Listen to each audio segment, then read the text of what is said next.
예수의 심장을 가진 자여, 주를 위해 자리에서 일어나라. 죽어가는 영혼들의 신음소리 점점 크게 들려온다. 아멘. 오늘 하루도 말씀과 동행하시고 우리를 살리시기 위해서 기꺼이 죽음이 기다리는 현장으로 발걸음을 옮기신 그 주님을 깊이 묵상하는 하루 되시기를 축복합니다.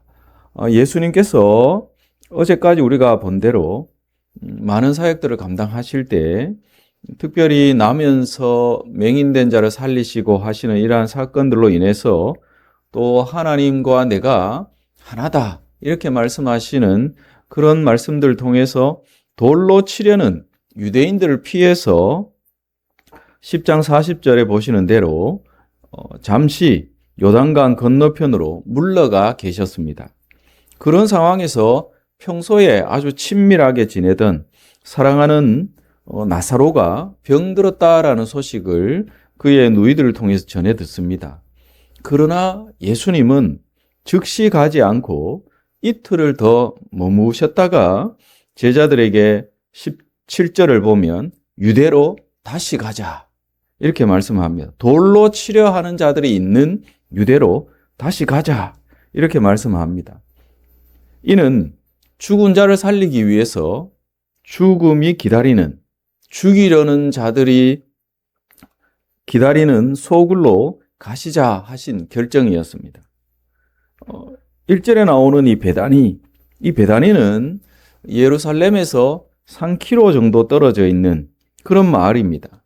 문제는 우리가 바로 앞장에서 보았듯이 유대인들이 예수님을 돌로 치려 하는 그런 사건들이 있었다는 것이죠. 그래서 예수님이 제자들에게 다시 유대로 가자 말씀하셨을 때 제자들이 놀랄 수밖에 없었습니다. 8절에 보시는 대로 그들이 이렇게 이야기하죠. 방금도 유대인들이 돌로 치려 했는데 다시 가시려 합니까? 제자들은 지극히 당연한 현실적인 반응을 보였습니다.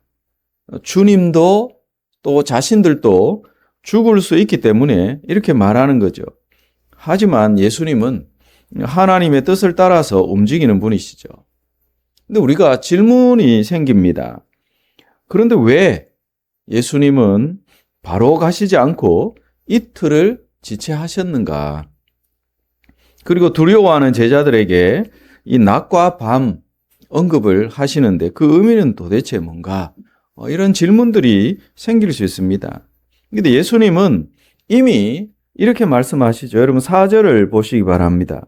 4절을 보면 이 병은 죽을 병이 아니다. 하나님의 영광을 드러내는 그러한 것이 될 것이다. 이렇게 말씀을 하죠. 근데 예수님은 단순히 다시 유대로 가시는 이 목적이 병을 고치기 위해서, 아니 죽은 자를 살리기 위해서 가시는 것이 아니라 하나님의 영광을 나타내기 위한 일을 준비하고 계셨기 때문에 이 말씀을 하시는 거죠. 예수님은 이 일을 통해서 15절을 보십시오. 한 가지 더 목적을 갖고 계시죠. 제자들의 믿음을 굳게 하시기 위해서, 제자들로 하여금 믿게 하시기 위해서 15절을 보면 나사로가 죽었으나 내가 거기 있지 아니한 것을 너희를 위하여 기뻐한다. 이는 너희로 믿게 하려 함이라. 이렇게 말씀을 하시죠. 나사로가 죽은 후에 11장 17절을 보면 내일 본문 첫 절인데 나흘이 됐다 이렇게 말씀합니다. 나사로가 죽은 후에 나흘이 지난 뒤에야 예수님이 현장에 도착을 하십니다. 예수님이 이렇게 지체하시고 이미 장례까지 다 치러진 이런 상태에 그 시간에 주님이 도착하신 이유가 분명히 있죠. 죽은 나사로를 다시 살리시는 이 기적, 이것은 단순한 치유가 아니라 죽은 자를 살리는 부활의 표적을 보이시기 위해서 이렇게 하신 것입니다. 결국 그곳에 많은 사람들이 모여 있었는데 이 사건을 통해서 많은 사람들이 믿게 되죠. 그리고 이 사건이 결정적으로 나중에 우리가 며칠 뒤에 보겠지만 유대 지도자들, 제사장들이나 이런 사람들이 예수님을 제거하려고 하는, 죽이려고 하는 결정적인 계기가 됩니다. 왜냐하면 그들의 어떤 권위라든지 그들이 주목받고 그들이 누리던 기득권, 종교적인 어떤 그러한 체제, 이런 것들이 이 사건을 통해서 다 무너질 수 있는 그런 사건이 되었기 때문에 결정적으로 예수님을 죽이려 하는 계기가 되었다는 것입니다. 그리고 또 한 가지 우리가 주목할 사실은 이 제자들이 이렇게 다시 유대로 가자 말씀하시는 주님의 음성을 듣고 두려움에 빠졌는데 9절을 보시면 예수님이 설명을 주십니다. 가도 괜찮다라는 의미를 담고 말씀하시죠. 낮이 12시간이 아니냐 이렇게 말씀하시죠. 당시 유대인들은 하루의 낮 시간을 12시간으로 계산했습니다. 그러니까 이 말씀의 의미는 단순한 그냥 시간을 설명하시는 것이 아니죠. 예수님의 말씀은 어떤 뜻이냐 하면 하나님이 정하신 사명의 시간이 있다는 것입니다. 그러니까 낮에는 밝으니까 어떻게 걸어도 장애물들을 다 뛰어넘을 수 있다는 의미가 됩니다. 결국은 하나님이 정하신 이 사명의 기간에는 그 어떤 누구도 예수님을 해칠 수 없다는 것입니다. 두려워하지 말라는 거죠. 그러나 밤이 되면 예수님이 십자가를 지시고 하신 이러한 밤이 되면 걸려 넘어질 수 있다. 이런 의미, 낮과 밤의 의미를 이렇게 말씀을 합니다. 그러니까 낮은 상관이 없다는 거죠. 아무리 위험한 일이 있다 해도 하나님께서 주신 사명이 있기 때문에 넘어지지 않는다 말씀합니다. 저와 여러분도 마찬가지인 줄로 믿습니다. 우리에게 주어진 하나님의 사명이 있으면 우리는 결코 어떠한 위협에서도 하나님이 지켜 보호하신 줄로 여러분 믿으시기 바랍니다. 예수님은 지금 빛 가운데 사명의 길을 가고자 하시는 거죠.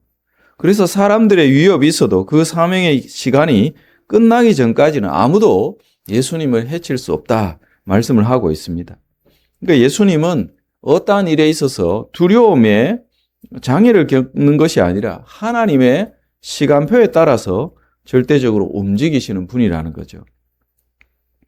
그런 상황에서 이 도마가 16절을 보십시오. 이렇게 말합니다. 우리도 주와 함께 죽으러 가자. 이렇게 말합니다. 그러니까 예수님이 죽을 각오를 하시고 이렇게 가시니까 이제는 우리도 마찬가지로 죽을 수 있겠구나. 그래서 모든 것들이 끝날 수 있겠구나. 비관 섞인 그런 말이 아니라 비장한 결단이 이 말에 담겨 있는 것입니다. 우리도 주와 함께 죽으러 가자. 위험할 수도 있고 죽을 수도 있지만 주님이 가신다면 우리도 함께 가자. 이 말이 되는 거죠. 그러니까 우리의 신앙은 때로는 안전한 길이 아니라 주님이 가신 이 길, 십자가의 길, 고난이 따르는 그런 길이라 할지라도 결단이 필요하다는 거죠.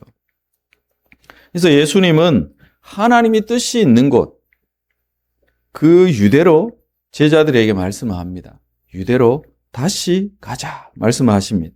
예수님이 유대로 다시 가신 것은 단순히 죽은 자를 살리기 위함만이 아니라는 거죠. 예수님은 죽은 자를 살리기 위해서 자신은 죽음의 길, 십자가의 길로 향하셨던 것입니다. 예수님은 철저하게 하나님의 시간표 속에서 사명의 길을 걸으셨다라는 것입니다. 그리고 오늘도 제자들인 우리에게 말씀하십니다. 유대로 다시 가자. 이렇게 말씀하시죠. 죽은 자를 살리기 위해서 죽음의 길로 기꺼이 발걸음을 내디디신 주님을 바라보면서 저와 여러분도 도마처럼 결단할 수 있기를 원합니다. 우리도 주와 함께 죽으러 가자. 우리 자신을 부인하고 십자가를 지고 주님을 따를 수 있는 저와 여러분 다 될 수 있기를 주의 이름으로 다시 한번 축원드립니다. 두려움보다 사명을 붙잡고 주님이 가시는 이 길 함께 걸어가는 저와 여러분 믿음의 성도들이 다 되시기를 주의 이름으로 축원드립니다. 기도하겠습니다. 거룩하신 주님 감사합니다. 하나님의 그 영광, 또 자신이 받을 그 영광 마음에 생각하시면서 사랑하던 자 죽게 된 그 상황이지만 이틀을 더 유하시고 제자들에게 다시 유대로 가자. 죽음이 기다리는 그 현장이지만 하나님의 영광을 드러내기 위해 사명의 길을 걸어가신 주님처럼 우리도 그 길을 따라가게 하시옵소서. 도마처럼 우리도 주와 함께 죽으러 가자 결단할 수 있는 사명자의 길을 걸어가는 우리 사랑하는 모든 성도들 다 되기를 예수 그리스도의 이름으로 간절히 기도드립니다. 아멘. 하나님의